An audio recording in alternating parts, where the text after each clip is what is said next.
सुनाओ network technology limited, अब देखिए 5,070 का प्राइसिंग हमें देखने मिला है। एंड 2-3 दिन से हम देख रहे थे कि गिरावट एक जारी है, लेकिन वहां से एक बाउंस हमें देखने मिला है। Hi, this is Dev and watch it traders diary. क्या यहाँ पर होने वाला है? एंड जो एक तेजी हमें देखने को मिली है, उसमें सबसे बड़ा रोल किस चीज का है? क्योंकि अगर आप देखेंगे यहाँ पर ना पी रेशियो आज की डेट में काफी हाई है, प्राइस टू बुक वैल्यू भी काफी हाई है, लेकिन इसके पीछे का जो रीजन है वो थोड़ा सा समझने की जरूरत है कि आपको जो है सपोर्ट क्या कर रहा है। अभी अगर आप चार्ट को देखें, चार्ट काफी स्ट्रांग देखने को मिलेगा। ऐसा नहीं है कि चार्ट कोई ढहने वाला है। आप देखोगे एक काफी इंपॉर्टेंट जगह जो है वो यहाँ पर ब्रीच करके ही स्टॉक ऊपर निकला था। एंड यहाँ पर जो सपोर्ट बने हुए हैं वहां पर स्टॉक अगर आप देखेंगे, जो टॉप पर सपोर्ट है, जो आपके बिल्कुल नियर बाय स्टॉक सपोर्ट है, वहां से ये स्टॉक चल पड़ा है, वहां से स्टॉक घूमा है। तो यहां पर ना आपको कुछ स्टॉप लॉसेस रख के चेज करना पड़ेगा, एंड इससे ज्यादा नहीं। आपको थोड़ा सा ना ये थोड़ा समझना जरूरी है। हालांकि डरिएगा नहीं कि यहाँ पर ना एकदम से सारी चीजें खराब हो जाएं, ऐसा कुछ भी नहीं है। चार्ट पर ऐसा कुछ देखने को नहीं मिल रहा है, लेकिन हाँ फिर भी आपको जो है ऐसे लेके चलना पड़ेगा। बाकी अगर आपको देखना है तो यहाँ पर आप देखोगे तो 4,860 या 4,850 का जो यहाँ पर प्राइसिंग है, वहां से ये स्टॉक थोड़ा सा घूमता हुआ नजर आया। एंड वो काफी इंपॉर्टेंट जगह थी, बिकॉज ऑफ अगर आप देखेंगे कि आपको यहाँ पर ना सपोर्ट्स देखने को मिल रहे हैं, यहाँ से स्टॉक को थोड़ा सा सपोर्ट बाउंस मिल रहा था। बट यहाँ पर अगर आप देखेंगे मोस्ट इंपॉर्टेंट क्या है, 4,400 ये जगह काफी इंपॉर्टेंट है। एंड इधर ही आप देखोगे तो यहाँ पर ना आपको जो एक प्राइस आपको जो है क्रॉस करना पड़ा था, वो यही प्राइस था। तो 4,400 4,500 ये आगे के लिए काफी इंपॉर्टेंट है। लेकिन करंट में अगर आप देखोगे तो 4,800 ही मान के चलिए, 4,800 और यहाँ पर 4,850, ये जब तक ब्रीच नहीं होगे तब तक यहाँ पर ना आपका चार्ट जो है वो बिगड़ेगा नहीं। लेकिन अगर आप देखेंगे फंडामेंटल व्यू, मतलब जो है फाइनेंशियल इंडिकेटर क्या कह रहे हैं, तो यहाँ पर जो मार्केट कैप है वो 28,740 करोड़ का हमें देखने को मिल रहा है। अब आज की डेट में अगर आप देखेंगे फाइनेंशियल इतनी तेजी से बढ़े नहीं है, ना ही प्रॉफिटेबिलिटी की ग्रोथ यहाँ पर ना इतनी तेजी से बढ़ी है जिस तरीके से स्टॉक का भाव बढ़ चुका है, और मार्केट कैप जो वैल्यूएशन है वो आज की डेट में बढ़ चुकी है। हालांकि यहाँ पर ना जो आपको प्रीमियम जो मिल रहा है वो आपको इकलौता होने का ही यहाँ पर देखने को मिल रहा है, क्योंकि अगर आप देखें नेटवेब जैसी दूसरी कोई कंपनी नहीं है मार्केट के अंदर। आप देखेंगे जो एआई रिलेटेड जो सर्वर्स है वो बनाने वाली दूसरी कंपनी आपको नहीं देखने को मिलती है स्ट्रॉन्ग।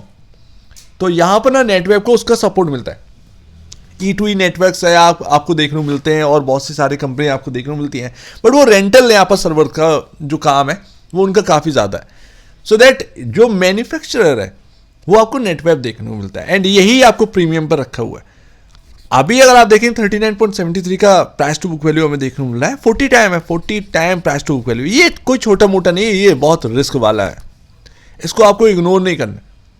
आगे चलकर अगर फाइनेंशियल इतनी तेजी से नहीं बढ़े, जो कि ऐसा नहीं होना है, फाइनेंशियल बढ़ने ही है, आप देखोगे इसकी डिमांड जो है वो काफ़ी ज़्यादा यहाँ पर इंक्रीज होनी है, नेटवेब को उसका बेनिफिट मिलेगा। लेकिन स्टॉक मार्केट है एंड वो प्राइस जो है वो उस हिसाब से काम करता है। तो प्राइस को समझने के लिए आपको चार्ट को ही देखना पड़ेगा, ज़्यादा बेहतर वही है, ये आपको ना इग्नोर नहीं करना। अभी चार्ट कुछ इस तरीके से बना हुआ है कि जब तक कोई लेवल जो इंपॉर्टेंट जगह है वो नहीं टूटती है तब तक आपको घबराना नहीं, यानी कि ये स्टॉक अभी 5,000 के ऊपर भी ट्रेवल करने के लिए तैयार है, ये ध्यान रखिएगा। भले ही 40 टाइम हमें प्राइस टू बुक वैल्यू देखने को मिल रहा हो, लेकिन अभी भी फाइनेंशियल इंडिकेटर आपको यही सजेस्ट करें कि काफ़ी हाई वैल्यूएशन पर है, और अगर बाई चांस आगे कुछ ग्रोथ नहीं आई कुछ क्वार्टर, तो फिर वो थोड़ा सा अच्छी बात नहीं होगी, ये ध्यान रखिएगा। फिलहाल आपको जो सपोर्ट कर रहा है वो नैस्डैक कर रहा है। कैसे? क्योंकि अगर आप देखेंगे एआई रिलेटेड कंपनियां, सर्वर जो डेटा सेंटर्स है उनसे रिलेटेड कंपनियां, उनका बूम है। आप देखोगे तो आप देखो यहाँ पर ना आपके सामने AMD आज की डेट में कहाँ पहुँच चुके हैं, ठीक है ना। बाकी जो एआई रिलेटेड कंपनी है वो कहाँ पहुँच चुकी हैं।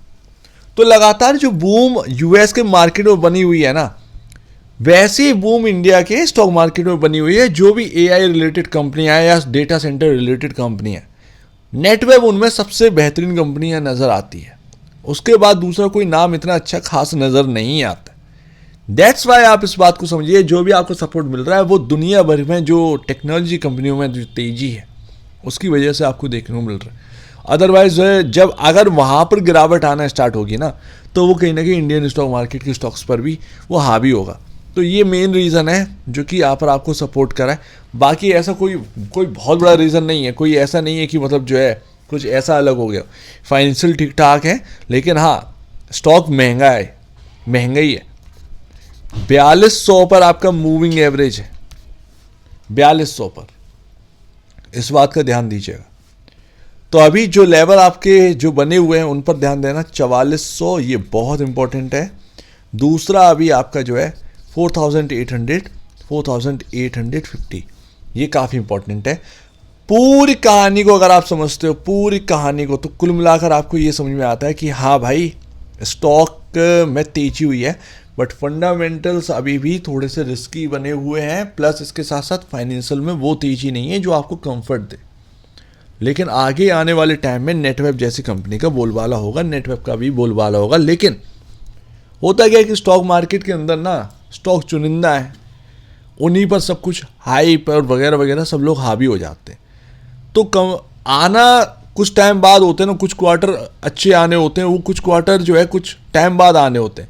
मार्केट उससे पहले ही अपना वो रैली कर देगा वगैरह वगैरह, तो उसके बाद जो है ना जो महंगापन हो जाता है, फिर कुछ क्वार्टर आते हैं वो आपको जो है कंफर्ट देते हैं। लेकिन कुछ कभी कभार क्या होता है कि महंगापन हो जाता है ना, लेकिन कुछ क्वार्टर आपको जो है कंफर्ट नहीं मिलता है, तो इतने में मार्केट निराश हो जाता है एंड फिर स्टॉक के अंदर जो है बिकवाली आना स्टार्ट हो जाता है। तो ये सारी चीज़ें जो है ना वो चलती हैं मार्केट के अंदर। फिलहाल आप इतना समझो कि यहाँ पर अभी वीकनेस नहीं है, एंड अपने स्टॉप लॉसेस जो है वो चेज करके चलें, ज़्यादा बेहतर है, इससे बेहतर कुछ नहीं होगा।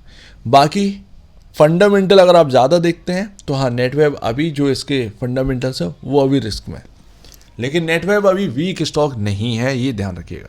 सो उम्मीद है काफ़ी कुछ आपको समझ में आया होगा।